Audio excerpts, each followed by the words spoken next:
जंगल के राजा शेर को अपनी शक्ति पर बड़ा घमंड था।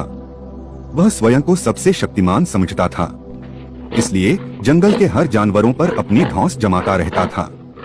जंगल के जानवर भी क्या करते, अपने प्राण सबको प्रिय थे, इसलिए न चाहकर भी शेर के सामने नतमस्तक हो जाते। एक दिन दोपहर के समय शेर एक पेड़ के नीचे सो रहा था। वहीं एक मच्छर भिनभिना रहा था, जिससे शेर की नींद में खलल पड़ रहा था। वह एक मच्छर से बोला, ए मच्छर, देखता नहीं मैं सो रहा हूँ, भाग यहाँ से, नहीं तो मसल कर रख दूंगा।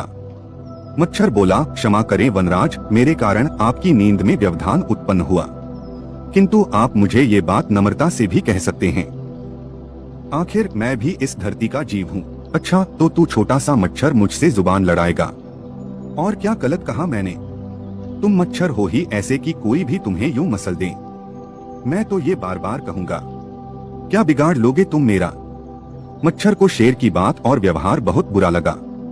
वह अपने साथी मच्छरों के पास गया और उन्हें सारी बताई। सभी मच्छरों को शेर की बात चुभ गई।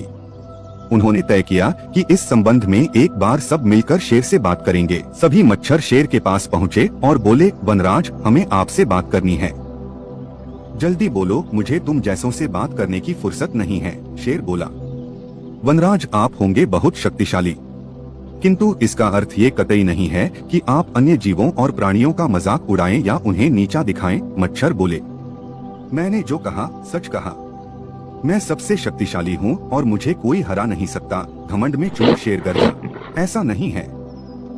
अगर आप शक्तिशाली हैं, तो हम में भी इतना सामर्थ्य है कि आवश्यकता पड़ने पर हम किसी का भी सामना कर सकते हैं और उसे हरा सकते हैं। हम आपको भी हरा सकते हैं। मच्छर भी चुप न रहे। यह सुनकर शेर हंसते हुए बोला, तुम लोग मुझे हराओगे? तुम लोगों की इतनी हिम्मत कि मेरे सामने आकर ये बात कहो। मेरी शक्ति का अंदाजा नहीं है तुम्हें, अन्यथा ऐसा कभी नहीं कहते। अभी भी समय है, भाग जाओ यहाँ से, नहीं तो कोई नहीं बचेगा। शेर के घमंड ने मच्छरों को क्रुद्ध कर दिया। उन्होंने ठान लिया कि इस शेर को मजा चखा कर ही रहेंगे। वे सारे एकजुट हुए और शेर पर टूट पड़े। वे जगह जगह उसे काटने लगे। वह दर्द से कराह उठा। इतने सारे मच्छरों का सामना करना उसके बस के बाहर हो गया। वह दर्द से चीखता हुआ वहां से भागा, लेकिन मच्छरों ने उसका पीछा नहीं छोड़ा। वह जहां भी जाता, वे भी उसके पीछे जाते और उसे काटते। आखिरकार शेर को झुकना पड़ा।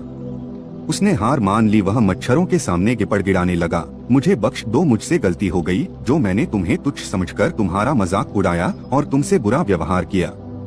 आज तुमने मेरा घमंड तोड़ दिया है। अब मैं कभी किसी को नीचा नहीं दिखाऊंगा।